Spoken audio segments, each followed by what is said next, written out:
अस्सलाम वालेकुम जी, this is me Ashfaq Isaq Satti. आप लोग सोचते होंगे कि भाई मैं ग्लासेस उतार के क्यों आपसे मुखातिब होता हूँ। उसकी वजह ये है कि रिफ्लेक्शन ताकि लाइट्स का मेरे चश्मे पे ना पड़े और आपके लिए ये चीज़ परेशान कुन ना हो। अच्छा जी, बात हो रही है आईएमएफ के प्रोग्राम की। आज आप देख रहे हैं कि फरवरी का अब आगाज़ हो चुका है बाज़ाब्ता तौर पर, और आईएमएफ की टीम पाकिस्तान में मौजूद है। लेकिन क्या आईएमएफ प्रोग्राम बहाल हो पाएगा? इसकी बहाली कई सारे जो है ना, एक इम्कानात पर है। एक इम्कान ये है कि भाई ये क्या करेंगे, मतलब गरीब पिसेगा, ज़ाहिर है पिसेगा।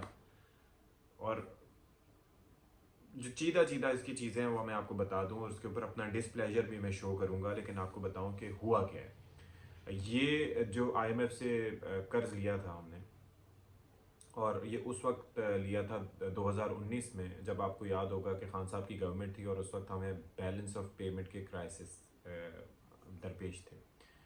और उसके बाद ये था कि हमें स्ट्रक्चरल रिफॉर्म्स के लिए आईएमएफ का जो प्रोग्राम दिया गया था, जो कि था तो वैसे सितंबर 2022 तक, लेकिन फिर उसके बाद इसको एक्सटेंड करने की रिक्वेस्ट की थी मफ्ता इस्माइल साहब ने, जो कि आईएमएफ की जानिब से कबूल भी कर ली गई थी। अब हुआ क्या इस दौरान? हुआ ये कि जब इसहाक डार साहब आए बतौर वज़ीर ख़जाना, उन्होंने हल्फ उठाया, और वज़ीर ख़जाना बनने के बाद उन्होंने फिर वहाँ पर जो आईएमएफ की शराइत थी उन पर अमल करने से इनकार कर दिया। वो शराइत बेसिकली क्या थी? वो ये थी कि डॉलर को जो है ना, मार्केट फोर्सेस के ऊपर छोड़ना था, यानी कि फ्री फ्लोट करने देना था, ताकि उसकी एक मसनूई कदर जिस तरह से रोक के ना रखी जाती। अब उससे फ़ायदे क्या होते? एक तो यह है कि डॉलर बिलाशुबा बढ़ना था, ठीक है, उसका रेट ऊपर जाना था। आपने मसनूई तौर पर रोक के उसको कोई तीर नहीं मारा, यानी कि कोई मईशत के साथ कोई आपने अच्छा नहीं किया। उसके अंदर चक्कर क्या हुआ कि जब डॉलर आपने मसनूई तौर पर रोक लिया, उससे क्या हुआ, और साथ ही साथ आपने और क्या किया, आपने गर्दिशी कर्ज़ों पर कोई खातिर ख़वान में कमी नहीं की। फिर साथ ही साथ आपने बिजली और जो गैस के नर्ख थे उनको भी नहीं बढ़ाया। उसके बाद फिर आपने क्या किया कि जब मसनूई तौर पर आपने सितंबर में आके वो रोक लिया एक्सचेंज रेट, यानी कि डॉलर ओपन मार्केट में कहाँ ट्रेड कर रहा था, और इंटर बैंक मार्केट आपने 226-27 पे रोक ली। उसके बाद हुआ ये कि जो तरसीलात ज़र हैं वो हमारी रुक गई, क्योंकि ज़ाहिर है एक बाहर पाकिस्तानी बैठा है, उसको ओपन मार्केट में या ग्रे मार्केट जिसका आप नाम ले लें, जो एक नई मार्केट ने जन्म लिया था, उसको अगर 270 रुपये वहाँ से रेट मिल रहे हैं, तो वो आपके 227 रुपये के रेट पे क्यों बैंक्स में भेजेगा?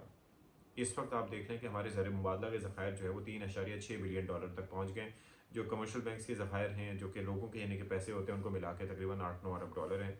लेकिन ये 1998 से तो सूरत हाल बेहतर है, जब 400 मिलियन डॉलर तक पहुँच गए थे। लेकिन बहरहाल, हैविंग सेड दिस, चक्कर क्या है, हो क्या है? तो इसहाक डार साहब ने ये कहा कि जी वी डोंट केयर, और उसके बाद उन्होंने जनाब ये झल्लू फेर दिया। अब उसका मज़ीद नुकसान क्या हुआ? मज़ीद नुकसान ये हुआ कि एक तो लोगों ने तरसीलात ज़र भेजना बंद कर दी। दो तीन चीज़ें होती हैं ना, डॉलर्स कैसे आते हैं। एक तो ये है कि आपकी एक्सपोर्ट्स होती हैं, आपका एक्सपोर्ट्स आपकी इंपोर्ट्स से ज़्यादा होती हैं। हमारा मसला ये है कि हमारा इंपोर्ट बिल ज़्यादा है और एक्सपोर्ट्स हमारी कम है, यानी कि चीज़ें हम बाहर बेचने के लिए कम भेजते हैं और मंगवाते ज़्यादा हैं। और इसमें सबसे ज़्यादा तलब किसकी होती है?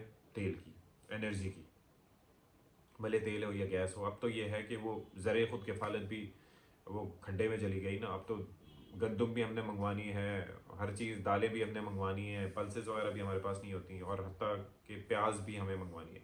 अब हुआ ये कि जब इन्होंने रोक लिया डॉलर, अब उसके बाद क्या हुआ कि जी एलसीज नहीं खुल रही थी, क्योंकि डॉलर नहीं बचे, डॉलर्स की शॉर्टेज शुरू हो गई। एलसीज नहीं खुली तो दरामदी कंटेनर्स पोर्ट्स पे फंस गए, यानी कि एक पूरा विशेष साइकिल आपका जो है वो शुरू हो गया। अब क्या हो रहा है? अब होगा ये कि इस वक्त जब मैं आपसे बात कर रहा हूँ, तो महंगाई की शरह जो है वो पाकिस्तान में अभी 47 साल की रिकॉर्ड सतह पर पहुँच गई। इससे पहले 1975 में हमने ये शरह देखी थी, जब 27.8 या 6% पर महंगाई गई थी। अब 27 साल की बुलंद तरीन सतह पर, यानी कि 27% पर ये महंगाई है। महंगाई वैसे भी होनी थी, लेकिन उसमें बतदरीज इजाफा होता और हम इस तरीके से दिवालिया होने के करीब ना होते। अब इन्हें करना क्या होगा? करना ये होगा कि आप ये देख लें कि इन्हें, एक तो ये है कि पीडीएल यानी कि पेट्रोलियम डेवलपमेंट लीवी, डीजल और पेट्रोल पे उन्होंने बढ़ा दिए, 40-50 रुपए कर दिए, ठीक है। लेकिन साथ ही साथ इन मसनूआत पे अभी लगेगा जीएसटी। जब जीएसटी लगेगा तो ये कीमतें 300 से भी ऊपर चलेंगी। एक तो ये हो गया। दूसरा, बिजली के नर्ख जो हैं वो आपको बढ़ाने पड़ेंगे, یعنی کہ ابھی وہ کہہ رہے ہیں کہ 708 روپے فی یونٹ بڑھائے جائیں مزید، لیکن آئی ایم ایف کا یہ کہنا ہے کہ 12 روپے بڑھائے جائیں. ایک تو یہ ہو گیا. پھر گیس کے نرخ بھی آپ کو بڑھانے ہوں گے، یعنی کہ گیس بھی مہنگی، بجلی بھی مہنگی، پیٹرول بھی مہنگا، اور پیٹرول سے کنیکٹڈ ہر چیز مہنگی. اب یہ ہو گیا.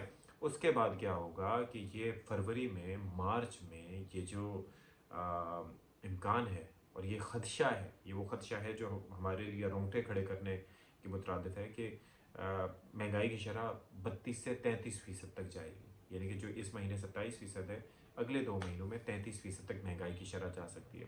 تو جسٹ امیجن کہ ہمارے ساتھ یہ ہو کیا رہا ہے. اور پھر ایک چیز فائدہ مند یہ ہے اس آئی ایم ایف پیکج میں، اگر یہ بحال ہو جاتا ہے تو جب آئی ایم ایف کا پیکج رکتا ہے نا، تو آئی ایم ایف کا بیسکلی ایک پورا ماڈل ہے. وہ ماڈل اس طرح کا ہے کہ دوسرے لوگ اس کو، دوسرے ملک جو کو آپ کو امداد دینا چاہتے ہیں، آپ کو بلکہ امداد کون دیتا ہے آج کل، قرض دینا چاہتے ہیں، تو وہ یہ دیکھتے ہیں کہ آئی ایم ایف کا ایک اسٹرکٹ ماڈل ہے. اور اگر یہ ملک اس کے جو زاویے، جو اس کے پیمانے ہیں ان پہ پورا نہیں اتر رہا یا پیسے واپس نہیں کر پا رہا، تو پھر آپ کیسے اس پہ ٹرسٹ کر سکتے ہیں. یعنی کہ آئی ایم ایف کا رستہ جب رکتا ہے، آئی ایم ایف جب سختی کرتا ہے، آئی ایم ایف جب پیسے دینے سے انکار کرتا ہے، تو ایسے میں پھر دوسرے ملک بھی جو ہیں وہ آپ کو پیسے دینے سے انکار کرتے ہیں، اور پھر یعنی کہ آپ کی معیشت ایک طرح سے بند گلی میں آ جاتی ہے. اب چکر یہ ہے کہ بڑے سخت فیصلے کرنے ہوں گے. آئی ایم ایف نے ایک اور شرط رکھی ہے، اب I don't know the nitty gritties of that, لیکن انہوں نے مینشن کیا ہے کہ جو آپ کے بیوروکریٹس ہیں نا، یہ بیسیکلی ڈبل گیم کھیلتے ہیں.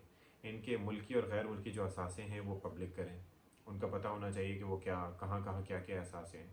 تو یہ ایک بڑا سگنیفیکنٹ جو ہے وہ ڈیسیجن ہے، بیکاز یہ وہ طبقہ ہے جو کہ پاکستان پہ رول کرتا ہے. آپ اندازہ کیجئے کہ ایک تو کافی سارے اقدامات کرنے ہوں گے، ٹیکس بیس کو تھوڑا سا وسیع کرنے کی ضرورت ہے، باقی سارے ارینجمنٹس ہیں وہ بہتر بنانے کی ضرورت ہے، لیکن تھوڑا سا مخلص ہونے کی ضرورت ہے. آئی ونڈر کہ آئی ایم ایف کو یہ نظر نہیں آتا کہ حکومت کے دلدلے کیا ہیں، کیا اخراجات ہیں ان کے، کیا ایکسپینڈیچرز ہیں، کس طریقے سے وہ اپنی عیاشیوں پر پیسے خرچ کر رہے ہیں. کہاں پر آپ کی 30 رکنی کابینہ ہونی چاہیے لیکن آپ 76 رکنی کابینہ رکھ کے بیٹھے ہیں اور ان کے ششکے پورے ہیں. تو یہ ایک سوال ہے جو کہ ہونا چاہیے پاکستانی حکومت سے کہ بھائی اگر آپ اتنی مطلب کیپیسٹی نہیں ہے، آپ کی معیشت بہت پریشانی کا شکار ہے، تو آپ کریکشن کریں اس طریقے سے کہ عوام کو نہ پیسیں. یعنی کہ جب کچھ منفی ہوگا تو اس کا اثر عوام پہ آئے گا، جب کچھ بہتر ہوگا تو وہ حکومت کے اوپر جائے گا. یہ کہاں کا انصاف ہے؟ تو بات یہ ہے کہ عالمی مالیاتی ادارہ ظاہر یہی کر سکتا ہے کہ ان کو کہہ سکتا ہے کہ آپ نے کریکٹ کرنا ہے. اب کیسے کرنا ہے وہ تو حکومت کرتی ہے، اور حکومت کیسے کرتی ہے؟ پیسو انسانوں کو. I am sorry I am using this language, but in کا طریقہ کار یہی ہوتا ہے کہ یہ عوام ہی سارا کچھ بھگتیں گے. اور ہم کیوں نہ بھگتیں؟ ہم ایک کے بعد ایک زبردست لیڈر اپنے اوپر مسلط کرتے ہیں.